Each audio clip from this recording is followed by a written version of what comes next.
No dia 17 de novembro de 2025, por volta das 10 da noite, um homem tentava embarcar em um jato particular com destino a Dubai. Era Daniel Vorcaro, um banqueiro novato que já chamava a atenção no mercado. Naquela noite, ele tentava deixar para trás o maior escândalo financeiro da história do Brasil.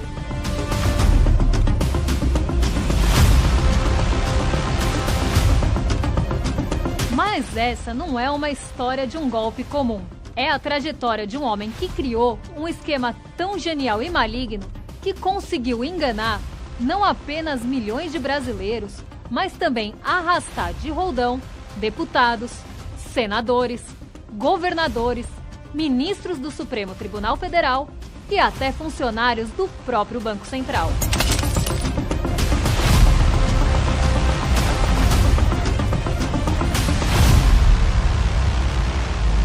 Para você entender a magnitude do que aconteceu, olha para esse número.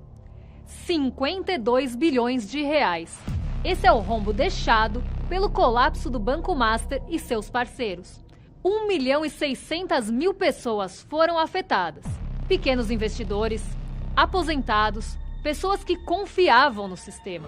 Banco Master, seu sucesso, nossa maior conquista. E a pergunta que fica é: como é possível que ninguém tenha percebido isso antes? O Banco Master não é a primeira pirâmide que destrói o investimento de milhões de brasileiros.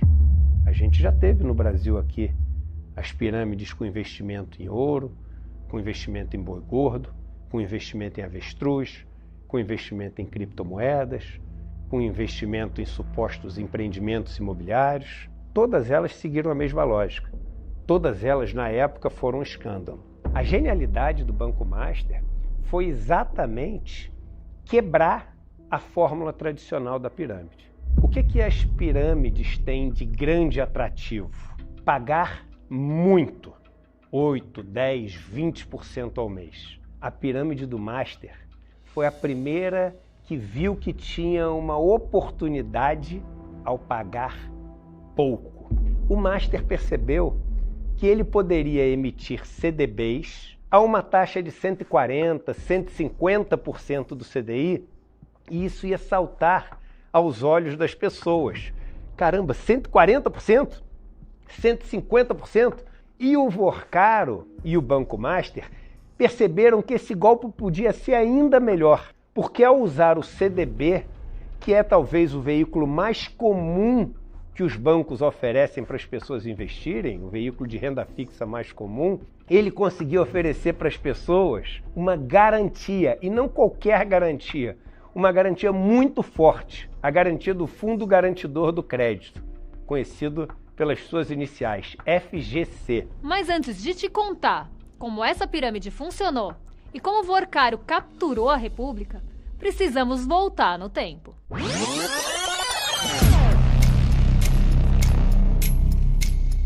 A história do Banco Master não começa com Daniel Vorcaro. Começa em 1974, com a fundação da Máxima Corretora de Valores. Em 1990, ela se transformou no Banco Máxima, uma instituição tradicional que durante décadas operou de forma convencional. Em 2017, o jovem empresário mineiro Daniel Vorcaro tentou obter a autorização do Banco Central para assumir o controle do Banco Máxima que estava quebrado. Havia relatórios indicando problemas na compra e o pedido foi rejeitado. Mas Vorcaro não desistiu. Em 2019, já na gestão de Roberto Campos Neto durante o governo Bolsonaro, o Banco Central voltou atrás e Vorcaro conseguiu finalmente se tornar um banqueiro. Ainda em 2019, Vorcaro deu seu primeiro grande passo, quando se associou ao empresário baiano Augusto Lima. Lima tinha adquirido do governo da Bahia o Credicesta, espécie de cartão de crédito com desconto direto no salário dos servidores públicos do Estado. Em 2021, já inflado, o Banco Máxima foi rebatizado. Nascia o Banco Master e, com ele, a máquina de captação de investimentos mais agressiva que o Brasil já viu. Não existe empreender sem tomar risco. Aliás, não existe viver sem a gente tomar risco. Agora que sabemos de onde o Master veio, Vamos entender a engenharia dessa pirâmide. Lembra do truque de pagar pouco? A base da pirâmide do Master eram os CDBs, Certificados de Depósito Bancário. Esse é o instrumento de captação de dinheiro mais comum do Brasil. Todos os bancos usam. É completamente legal. Quando você vai ao banco e o gerente oferece um CDB, você não pensa em fraude, você pensa em segurança. E a gente vê no jornal, Banco Central subiu juros, Banco Central caiu juros. É a chamada taxa Selic. Então, quando a taxa Selic, por exemplo, é 10% e uma empresa quer captar dinheiro para ela tem que pagar mais do que o governo paga, porque é mais arriscado você investir dinheiro numa empresa do que investir dinheiro no país que é o dono da máquina de imprimir dinheiro. Então ela sempre paga um pouco a mais do que a taxa Selic. Vamos supor que ela pague 11%. As pessoas não vendem esse título de dívida da empresa falando que ele paga 11%. Eles dizem que paga 110% do CDI. CDI é uma taxa que é muito parecida com a Selic. É o Certificado de Depósito Interbancário. É como os bancos emprestam dinheiro um para o outro. Agora que você já sabe o que é CDI, eu posso dizer também como é que chama esse título que os bancos emitem para poder arrecadar dinheiro. Das empresas são as debêntures e dos bancos são os CDBs, Certificado de Depósito Bancário. Então, toda vez que um banco emite um CDB, ele não fala que paga 11%, 12%, 13% ao ano. Ele fala que paga 110%, 120%, 130% do CDI. Mas é um número que para o cidadão leigo chama muita atenção. Como assim? Eu vou investir meu dinheiro a 140%? Vamos supor que o CDI seja 14% ao ano. Uma aplicação de R$1.000 a 140% do CDI rende mais ou menos R$4 a mais por mês. Mas quando a pessoa ouve 140%, ela acha que vai ganhar muito. E muita gente começou a colocar dinheiro no CDB do Master por causa disso. E aqui entra a peça final da armadilha: o Fundo Garantidor de Créditos. Ao contrário do que muita gente imagina, o FGC não é uma garantia do governo. É uma garantia privada. Toda vez que alguém faz um investimento no banco, em CDBs ou em outros títulos, um pedacinho do dinheiro vai para esse fundo para não deixar os investidores na mão se algum dia um banco quebrar. Só que alguns detalhes muito importantes aqui. O limite para isso são R$250 mil. Acima disso, o FGC não protege. E o segundo detalhe muito importante, ele garante não só o valor que você investiu, mas garante também os juros do investimento. Então olha a fórmula genial que o Vorcaro percebeu. Ele conseguia fazer uma pirâmide que ao invés de pagar muito, pagava pouco. Mas apesar de pagar pouco, parecia muito, porque era um percentual do CDI. E como era um instrumento comum do mercado, ele conseguia oferecer a garantia desse instrumento e não despertar nenhuma preocupação das pessoas, e garantindo não só o valor investido, mas o rendimento também. Ele conseguia fazer uma pirâmide, a primeira do mundo, que era garantida para os pequenos investidores, e com isso criar uma base de milhões de pessoas que se sentiriam 100% garantidas. E ele conseguia também, ao fazer isso, não despertar muito a atenção dos órgãos reguladores, porque, na verdade, ele podia se vender como um banco agressivo ao invés de alguém que estava por trás de uma pirâmide. A genialidade de Vorcaro: pagar pouco, usar um instrumento comum e dar uma super garantia para os seus títulos. Então é isso. Nunca tinha acontecido antes uma pirâmide que pagava pouco, usava um instrumento legal e tinha uma garantia fortíssima do sistema. É como se o Vorcaro tivesse criado a fórmula perfeita.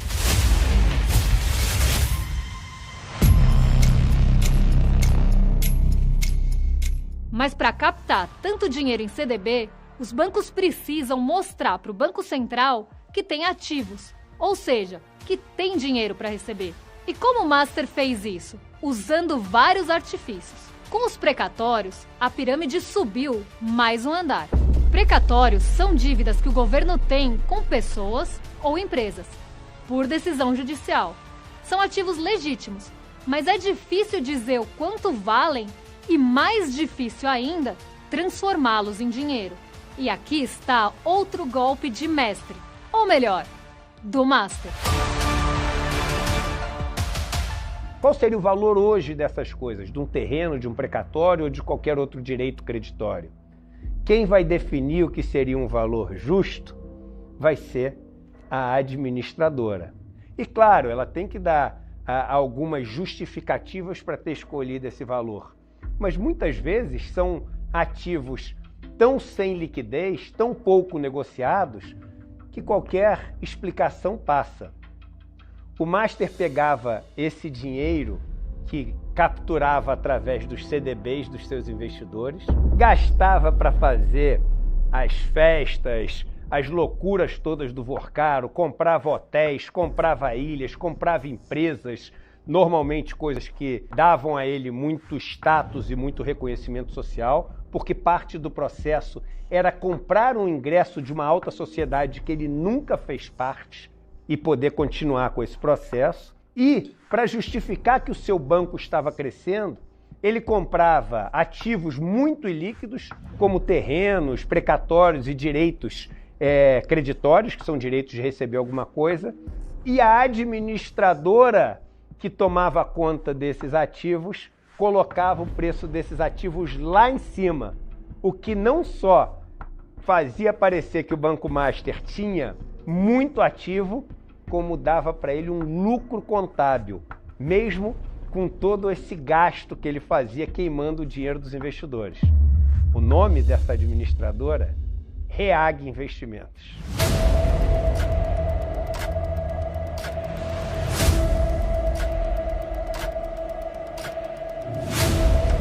O balanço do banco foi ficando cada vez mais inflado artificialmente para criar uma ilusão de solidez.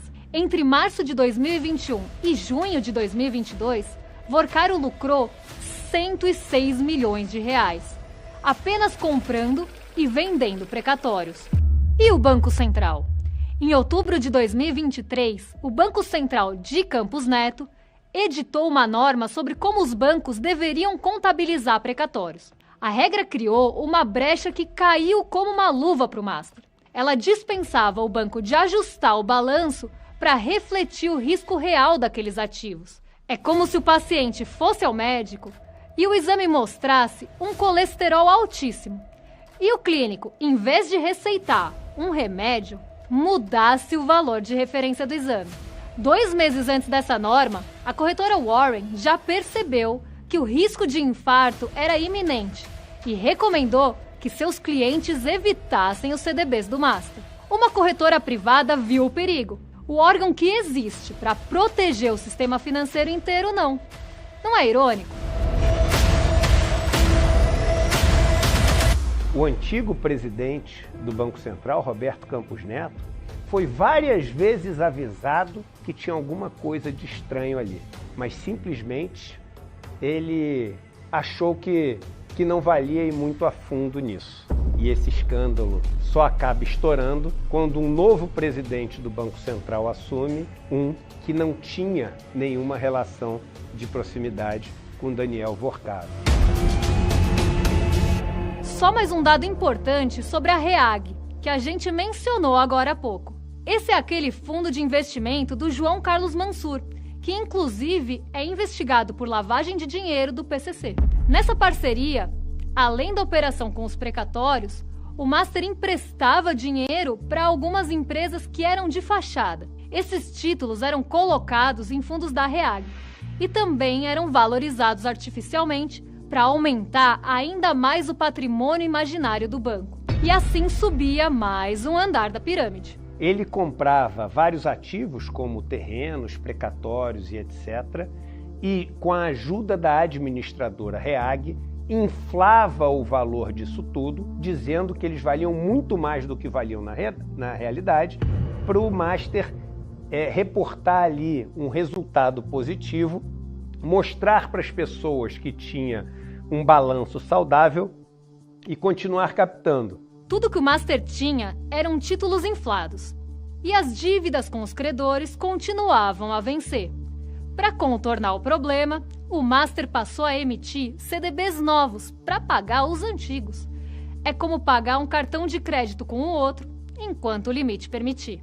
A cada ciclo, a dívida crescia. E quanto mais crescia, mais o banco precisava vender novos CDBs. Sem caixa, a pirâmide começou a ruir e Vorcário precisou de uma saída para captar ainda mais dinheiro. A tábua de salvação era o Banco Regional de Brasília. A tentativa de salvamento aconteceu em 2 atos. No primeiro, o BRB, controlado pelo governador Ibanez Rocha, injetou impressionantes 16 bilhões e 700 milhões de reais no Banco Master. Desse total, a Polícia Federal descobriu que 12 bilhões e 200 milhões foram usados para comprar carteiras de crédito consignado do Master. Tinha só um problema. Esses créditos nunca existiram. Eram carteiras falsas, contratos fabricados usando CPFs aleatórios de pessoas de todo o Brasil. Quando o Banco Central analisou 130 desses contratos, descobriu que nenhum deles tinha lastro real. Era dinheiro público do Distrito Federal sendo usado para tapar buraco de uma fraude privada. Foi o maior aporte no Banco Master, comprando ativos fraudulentos, ativos podres, no momento em que era sabido também que a situação do Banco Master era uma situação extremamente frágil, que era um banco que podia quebrar a qualquer momento. E como nada é tão ruim que não possa piorar, chega o momento do segundo ato. Depois de um bom tempo injetando dinheiro no Master, comprando carteira de crédito sem comprovação, o BRB dobrou a aposta. Anunciou a compra de 58% do Banco Master, por 2 bilhões. O banco público, que já estava sangrando bilhões por ter absorvido os ativos podres do Master, agora queria comprar esse mesmo banco. O desenho dessa operação foi meticuloso. Mais uma vez, a criatividade de Daniel Vorcário para golpes entrou em ação. O BRB ficaria com 49% das ações que davam direito a voto, e Daniel Vorcário com 51%. Desse jeito, como a compra não incluiria a transferência de controle, o BRB não precisava da aprovação da Câmara Legislativa do Distrito Federal para fechar o negócio. Isso reduzia o alcance do Ministério Público e o controle do Tribunal de Contas. E como uma operação desse tamanho, passou despercebida, pelas mesmas conexões que sustentaram o Master desde o início. Augusto Lima, sócio do banco, é casado com a ex-ministra do governo Bolsonaro, Flávia Pérez, ligada ao governador do Distrito Federal, Ibanez Rocha, que, por sua vez, controla o BRB. O Banco Central rejeitou a compra do Banco Master pelo Banco de Brasília, né?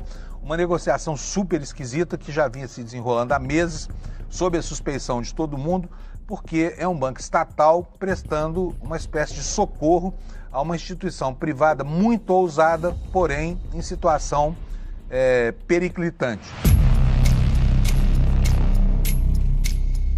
Enquanto Daniel Vorcário foi o faraó das finanças, ele pôs em prática um modus operandi de seduzir e comprometer a elite do poder, como fazia o financista americano Jeffrey Epstein, na ostentação de luxo extremo, no gasto de fortunas em festas exclusivas e oferecendo caronas para as pessoas influentes em seus jatinhos particulares, como fez, por exemplo, com o deputado federal Nicolas Ferreira durante a campanha de Jair Bolsonaro em 2022. A narrativa de agora é de que eu sou responsável por um ato futuro de alguém.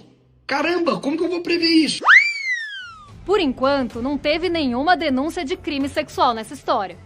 Mas denúncias da imprensa revelam que vídeos íntimos do celular de Vorcário têm indícios de tráfico e exploração de mulheres.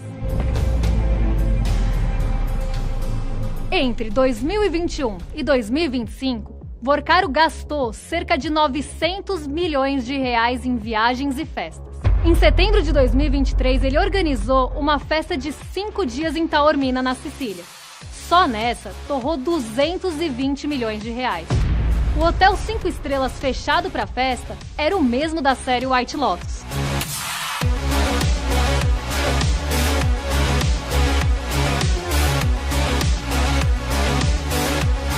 E os artistas?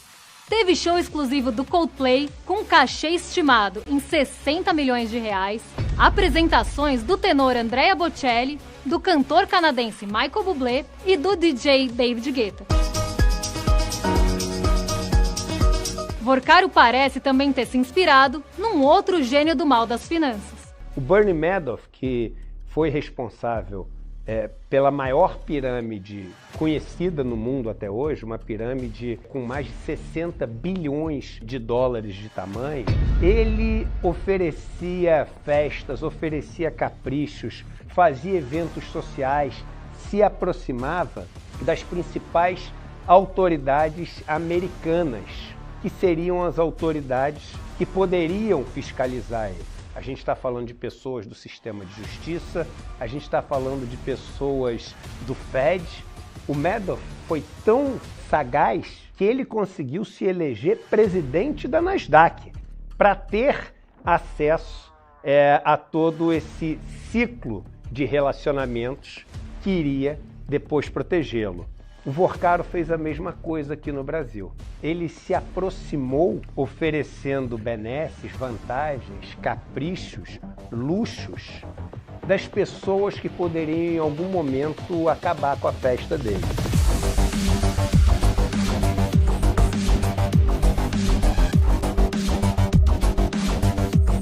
O evento de Vorcaro que mais gerou debates éticos aconteceu em Londres, em abril de 2024. Durante um fórum jurídico, Vorcaro bancou uma festa num clube exclusivo com degustação de whisky Macallan, um dos mais caros do mundo. E lá se foram mais 3 milhões de reais. E quem estava lá bebendo o uísque pago pelo banqueiro? Os ministros do STF, Alexandre de Moraes e Dias Toffoli, o Procurador-Geral da República, Paulo Gonet, e o Diretor-Geral da Polícia Federal, Andrei Rodrigues. Mas a quantidade de pessoas que estava nessas festas, que viajava com Daniel Vorcaro, que recebia presentes, que experimentava bebidas, vinhos, uísques que nunca tinha experimentado na vida, e por acaso nenhuma dessas pessoas foi capaz de suar o apito. Nenhuma dessas pessoas, durante todos esses anos em que Vorcaro empreendeu a sua pirâmide, foram capazes de levantar uma bandeira e falar: tem alguma coisa errada. Mas é importante que as pessoas saibam. Todo mundo sabia que tinha alguma coisa errada no Banco Master.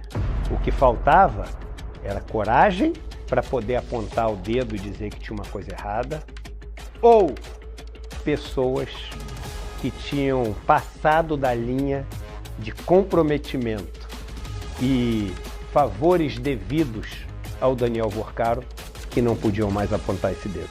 A influência de Vorcaro era exercida para além dos eventos faraônicos.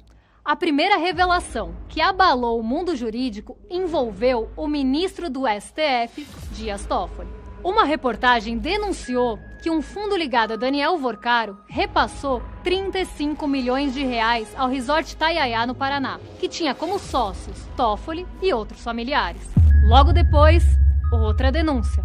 Um contrato de 129 milhões de reais de Vorcaro com um escritório de advocacia de Viviane Barsi de Moraes, esposa do ministro do Supremo, Alexandre de Moraes.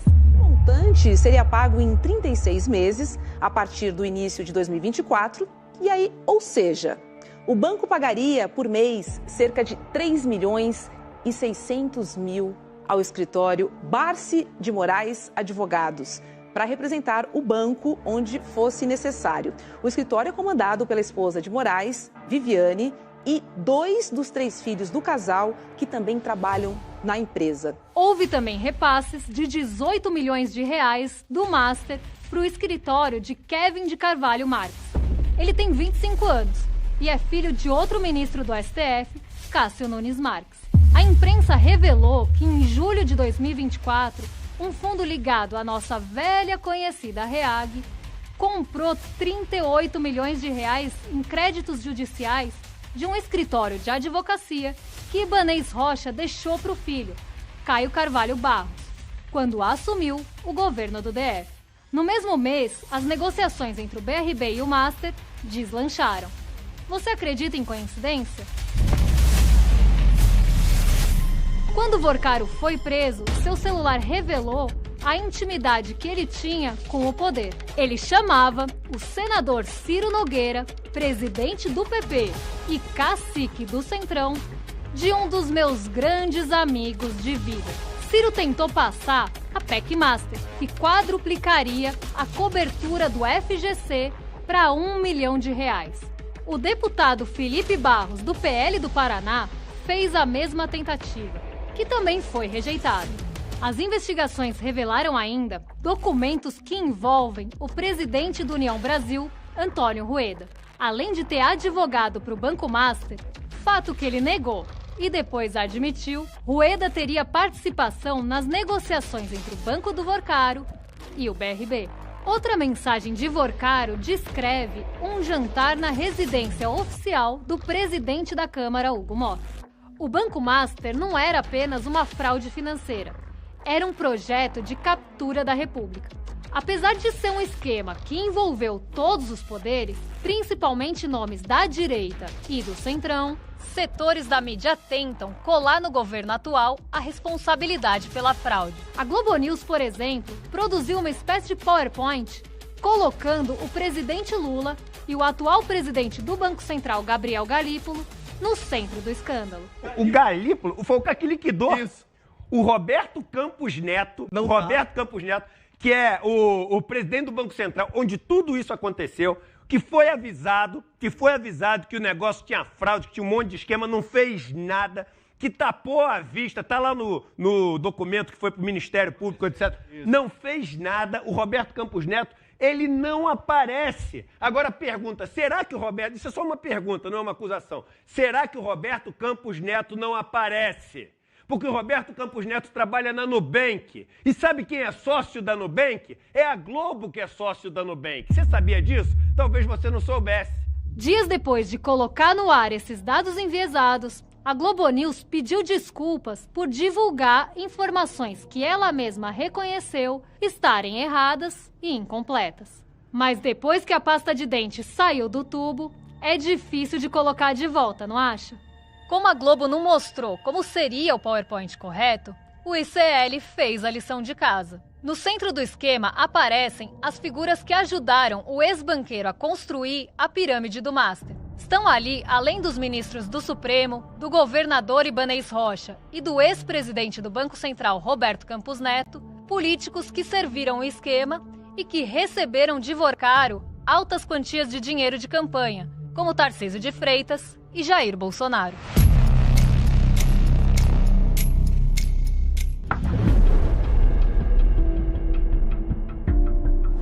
Com a prisão de Vorcaro e a liquidação do banco, a pirâmide desabou de vez. Mas a genialidade maligna do esquema garantiu que o criador não fosse o único a pagar a conta. Lembra do FGC?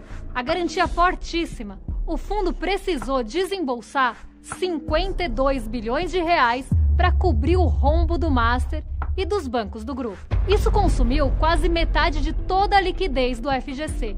Para cobrir o buraco do Master, os outros bancos do país foram obrigados a antecipar 84 meses de contribuições. Já recolheram 32 bilhões e 500 milhões de reais.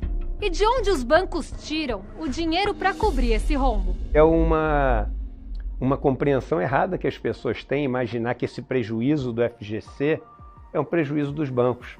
Porque o dinheiro que alimenta o FGC é um dinheiro dos investimentos que as pessoas fazem. Os números não são esses, mas só para as pessoas entenderem, ao invés de ganhar 11% ao ano, você vai ganhar 10,8% ao ano. Porque esse 0,2 ou 0, alguma coisinha, ele vai exatamente para alimentar o fundo do FGC. Então todo mundo recebe menos do investimento do que poderia receber para poder bancar o fundo do FGC. E é esse dinheiro que vai ser usado agora para cobrir os prejuízos da pirâmide do Banco Master. Então, quem está cobrindo o prejuízo da pirâmide do Banco Master são todos os brasileiros e brasileiras que têm um dinheirinho no banco. Não são os bancos que estão pagando isso, são as pessoas. Então, o esquema do Banco Master, queira ou não, é um esquema que lesou todos os brasileiros que têm algum dinheiro investido em banco. Um dos grupos particularmente atingidos pela pirâmide do Master foi o dos aposentados. Os fundos de pensão perderam bilhões. Só o Rio Previdência, fundo dos servidores do Rio de Janeiro, administrado pelo governo Cláudio Castro, perdeu quase 3 bilhões de reais. Aposentados que confiavam que seu dinheiro estava seguro, descobriram que perderam tudo. Mas essa festa não aconteceu só no Rio de Janeiro. Brasil afora, foram 19 entidades de previdência que compraram títulos ligados ao Master com dinheiro que devia ser destinado para aposentadorias. Recapitulando, a pirâmide do Master funcionava porque, primeiro, pagava pouco. Segundo, usava um instrumento legal e conhecido, o CDB. Terceiro, tinha uma garantia forte do FGC. Daqui a pouco, esse escândalo vai sair das manchetes. Essa teia do poder que envolve Daniel Vorcaro vai virar notícia velha. Depois, vai cair no esquecimento. E quando for esquecido, o sistema venceu. Quando a gente vê aparecendo nesse escândalo o nome do Ciro Nogueira, do Rueda, do Alexandre de Moraes, do Cássio Nunes, do Dias Toffoli, de todas essas pessoas, a gente sabe que não vai ser fácil mudar a legislação. Porque as pessoas que legislam, que decidem, essas pessoas, elas tiveram sua boa vontade conquistada pelos caprichos do Banco Master. Então, cabe a nós, sem medo, ir para cima e cobrar que essa seja a última vez onde uma pirâmide, um escândalo financeiro acontece diante de todo mundo e demora tanto tempo para ser endereçada pelas autoridades. A pergunta que fica é, afinal, quem vigia os vigias? Quando ministros têm uma ligação próxima com quem vão julgar? Quando o Banco Central tem uma ligação próxima com quem deveria ser fiscalizado? Quando a PGR tem uma ligação próxima com quem vai investigar? Quem fica de guarda? Você. Todos nós. Nada fragiliza mais a democracia do que deixar que escândalos e imoralidades e compras de influência aconteçam ano após ano sem a gente fazer nada. Eu realmente acredito que o que é certo e quem tem que ser cobrado, independente de quem seja. O melhor momento para você cobrar algo que está sendo feito da maneira errada, para que ele passe a ser feito da maneira certa, é sempre agora.